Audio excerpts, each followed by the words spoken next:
সকালে ব্রেকফাস্টে খাওয়ার মতো বা স্কুল কলেজে টিফিনে দেওয়া যায় এরকম একটা রেসিপি আজ আপনাদের সাথে শেয়ার করছি। সাবুদানার চিল্লা দারুণ টেস্টি খেতে এবং খাওয়াও কিন্তু ভালো। চলুন তাহলে দেখে নিই কি করে বানালাম। আমার হাতের মুঠের 2 মুঠ সাবু ভিজিয়ে রেখেছিলাম, ঘন্টা 3-4 মতো ভিজিয়ে রেখেছিলাম সাবুটাকে।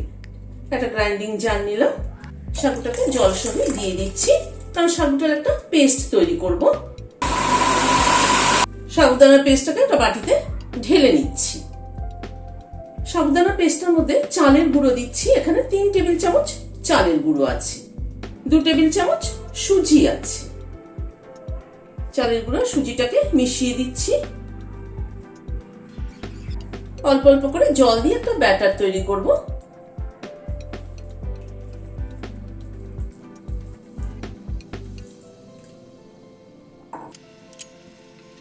জল দিয়ে একটা ব্যাটার তৈরি করে নিলাম। ব্যাটারের থিকনেস এরকম হবে, তবে সুজি আছে, সুজি কিন্তু জল সোক করে ফুলে উঠবে। এভাবে ব্যাটারটাকে 10 মিনিট রেখে দিচ্ছি রেস্টে। এটাকে সরিয়ে রাখছি।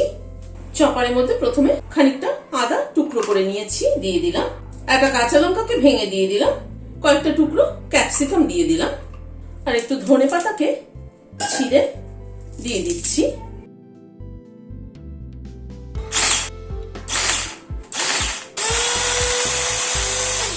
সবগুলোকে চপ করে নিলাম।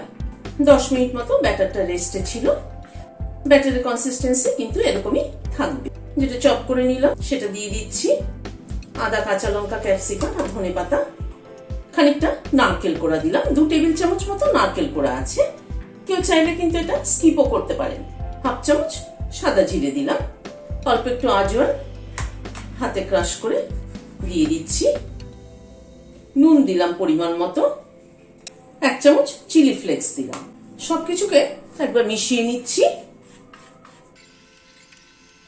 যে কোনো উপোসের দিনে অথবা যেদিন ধরুন সপ্তাহে কেউ কেউ আছেন না নিরামিষ খান, পেঁয়াজ রসুনও খান না, সেদিন কিন্তু ব্রেকফাস্টে এরকম একটা সাবুদানার চিল্লা বানিয়ে খেতে পারেন। দারুণ টেস্টি হয় কিন্তু। ব্যাটারটাকে রেডি করে নিলাম। তেল দিচ্ছি তাওয়াতে, তেলটা একটু লাগিয়ে নিচ্ছি। ব্যাটারটা থেকে দিয়ে দিলাম।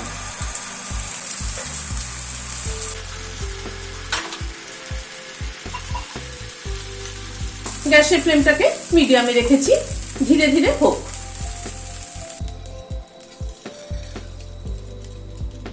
ওপরের সারফেসটা পুরো না হওয়া অবধি কিন্তু উল্টাবো না। ওপরের সারফেসটা হতে প্রায় 2 মিনিট মতো সময় লাগলো, কিন্তু গ্যাসের ফ্লেমটাকে একদম কম করে দিয়ে মিনিট 2 মতো একটা পিঠ হতে লাগলো।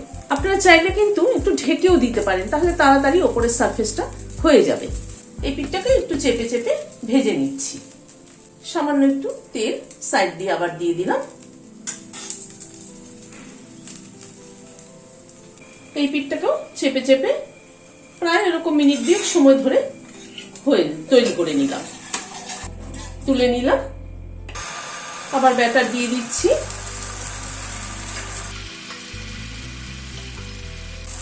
একইভাবে সবগুলোকে ভেজে নিচ্ছি।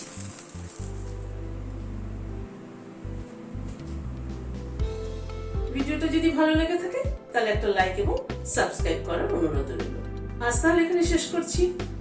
নমস্কার।